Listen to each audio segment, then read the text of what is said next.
મોરબીના વાંકાનેરમાં આજથી ત્રિદિવસીય કામઆશ્વ રમતોત્સવનો પ્રારંભ થયો છે।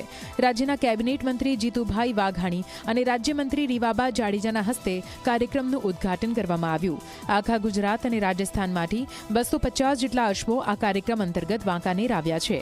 આજે પ્રથમ દિવસે અશ્વ શણગારની સ્પર્ધા યોજાઈ હતી, જેમાં સાળંગપુરની શુભલક્ષ્મી નામની ઘોડી પ્રથમ ક્રમે વિજેતા થઈ છે।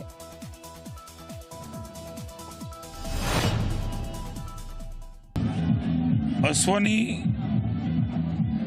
અલગ અલગ પ્રકારની એમ કહી શકાય કે નવી ઊંચાઈઓનું પ્રદર્શન પણ, કારણ કે ઘોડા ઉપર અસવાર થવું એ અઘરું હોય છે। મને આજે આનંદ છે કે દેશમાં એક એવા આપણા લાડેલા વડાપ્રધાન જેમણે રાજ્યમાં માનનીય નરેન્દ્રભાઈએ આ અશ્વ શોની શરૂઆત કરી। સાળંગપુરથી શ્રેષ્ઠ શણગારમાં ભાગ લીધો હતો। મારી જેમ ઘણા બધા અશ્વ સવારોએ તેમાં સ્પર્ધામાં ભાગ લીધો હતો, તેમાં મારો પ્રથમ ક્રમાંક આવ્યો છે।